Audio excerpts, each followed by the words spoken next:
Life is short when you love a dog. In 2012, I was lucky enough to capture my friend John Unger and his dog Shep in Lake Superior. We had talked for months about getting photos of him and Shep, and then the summer of 2012 came, and he talked about how he would take Shep into Lake Superior, and Shep would fall asleep in his arms because he had really bad arthritis, and this was the one way that he could get Shep to relax. It took away the pain. And we talked about doing these photos, and it never really happened throughout the summer. We were both really busy. But at the end of July, John came to me and said, I think I might have to put Shep down. Could you come do some photos of us in the water? I said, yes, of course, I would love to. Photos of dogs are my favorite thing in the whole world, and to celebrate the love of these two would be incredible. So I went down to Lake Superior. John was in the lake, in the beach in Bayfield. He got in the water with Shep. Shep put you can see, he put his head on John's shoulder, and he fell asleep. It was the most beautiful thing I'd ever witnessed. I only did photos for about 5 minutes, but I couldn't believe what I'd captured. I went home. I did my usual thing of posting a sneak peek on Facebook, because that's what I do for my business. I had no idea what was going to happen. I had no idea that my life would be changed forever, and those around me, their lives would be changed forever. I woke up the next morning. We were all over the internet. There were thousands of shares of my photo. There were thousands of comments, people saying I've captured love, and incredible, incredible feedback. Soon we were all over the world. We were on St. Paul Pioneer Press, the Huffington Post, the Today Show, Good Morning America, newspapers in Moscow, in London. It was crazy. I was feeling a little overwhelmed by the attention. For about 2 months, my voicemail would fill up 5 or 6 times a day. My phone was ringing off the hook. People were coming to my house in Bayfield, which, by the way, is about 4 hours north of Minneapolis, 8 hours north of Chicago, to find me, to thank me for capturing love.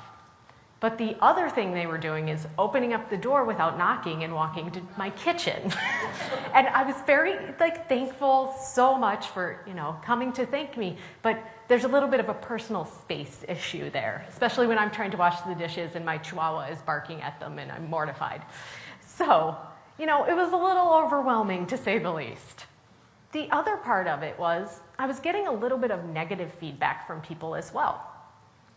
People were feeling free to go on my Facebook page, which I use for my marketing for my photography business, and critiquing people in my photos, especially young women. And I do a lot of senior portraits, I did at the time, and they felt like they could say whatever they wanted about the person.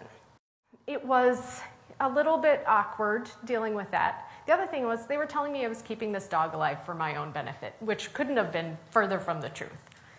So I started feeling really sucked into that negativity. And I made a consistent effort and a very specific effort to start focusing on the positives. I wanted to see what the positive feedback was. I discovered I was in this incredible movement of love. I started seeing people's interactions on Facebook about this photo. They were talking about many different things.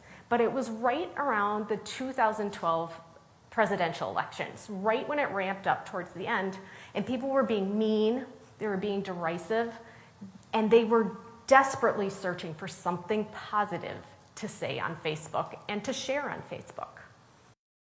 I realized these connections were forming. Friendships online were forming amongst people, and these things didn't matter. Where they lived didn't matter.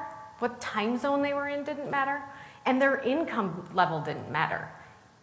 It just mattered that they had a connection and they suddenly had something good to talk about.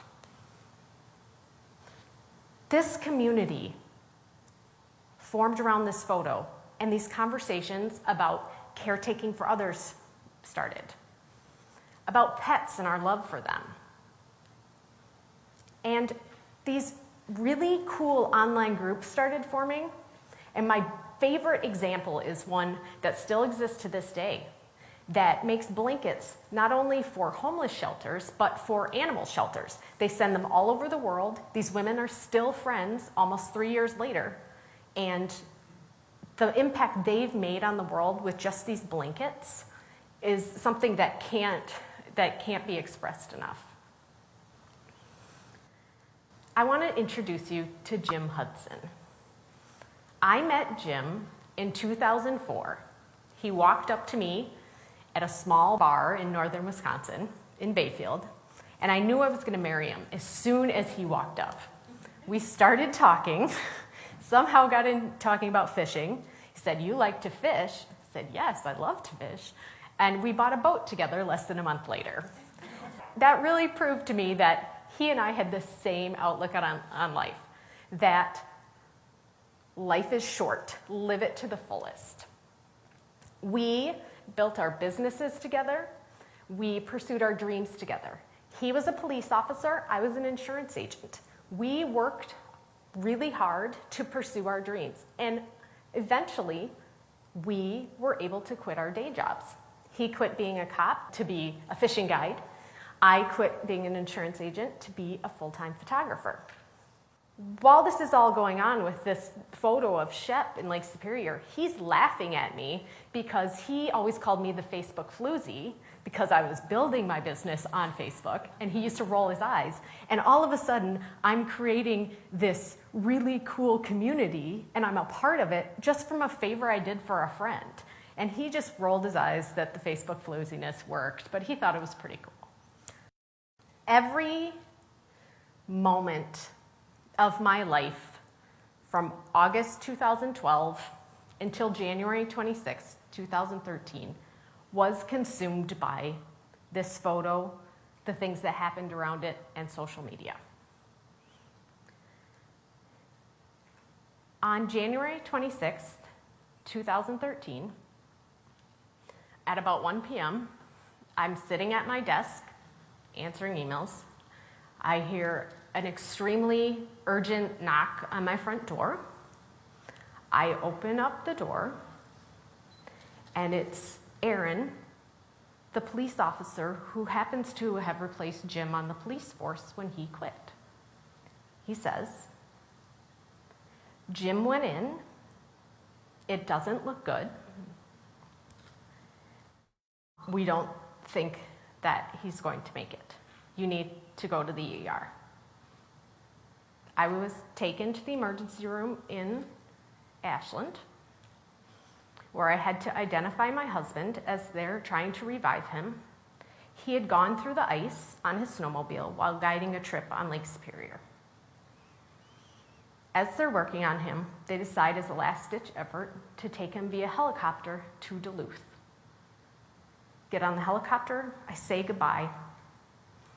I go to Duluth, and this is what I post on Facebook. I reached out to my social network and said, "F you ice fishing." And suddenly, I was taken care of. I realized the power of the virtual community. I had thousands of photos of dogs were posted on my Facebook page of all things. And I tried to figure out a way to get them up on here, but there were so many good ones, I couldn't do it. I was held up by people. There were fundraisers. It was the most incredible experience. And the fact that social media and empathy can go together, they can be in the same phrase. So what do we do when bad things happen to other people? We need to ask ourselves 5 questions. Is what we are writing when we respond to them truthful? Is it kind? Is it non-judgmental? And is it helpful? But most of all, would you say it to their face? Life is short. Add nothing but love and kindness. Do what is good, kind. There's a person who needs to hear what you have to say. But always ask yourself those 5 questions. Thank you so much.